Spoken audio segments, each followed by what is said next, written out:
आज विमलेश्वराच्या या पावन तीर्थक्षेत्रामध्ये सौभाग्यवती संगीताताई विठ्ठलराव पाटील डग पाटील यांच्या माध्यमातून विठ्ठलराव डग पाटील मित्रमंडळाच्या वतीनं श्रावण मासाच्या निमित्तानं आज या विमलेश्वराच्या पावन दरबारामध्ये सुंदर अशी कीर्तन सेवा या ठिकाणी ताईंनी आयोजित केली होती। भाविकाची आवडी देवाचा अभंग घेतला।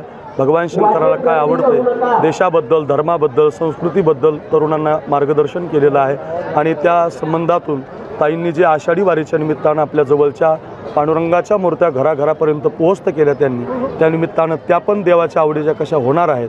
त्यांचं काम समाजासाठी आहे, त्यांचं काम धर्मासाठी आहे, त्यांचं काम देवासाठी आहे आणि हे काम करत असताना त्यांना जी विधानसभा लढवायची आहे किंबहुना त्यांना अनेक लोकांचे प्रश्न सोडवायचे आहे, त्यासाठी त्या माध्यमातून सामाजिक काम करता करता धार्मिक कार्यातून कुणीतरी पुढारी आणण्यापेक्षा, कुणातरी व्यसनी माणूस आणण्यापेक्षा देवाच्या दरबारात एक चांगलं कीर्तन व्हावं, त्या कीर्तनातून समाजाचं प्रबोधन व्हावं, अभंग कळावे आणि निर्व्यसनी पिढी तयार व्हावी आणि त्या संबंधातून समाजाला एक चांगलं मार्गदर्शन घडावं आणि त्या हेतूनं साधू संतांचे आशीर्वाद, देवाचे आशीर्वाद आपल्या पाठीशी उभे राहावे या हेतूनं त्यांनी धार्मिक कीर्तन सोहळा या ठिकाणी आयोजित केला।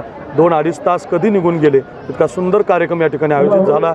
लाखो लोकांना अन्नदान, लाखो लोकांच्या घरामध्ये पांडुरंगाची मूर्ती गेली आणि देव घरा आला, देव घरा आला, भक्ती सन्माने पूजिला, असा घरामध्ये देव नेऊन घालण्याचं काम ताईंच्या माध्यमातून झालं आणि ते चांगलं काम आणि त्याचं वर्णन संतांनी जे केलं तेच आमच्या कीर्तनातून आम्ही मांडलेलं आहे। ताईंना आपण शुभेच्छा देऊया।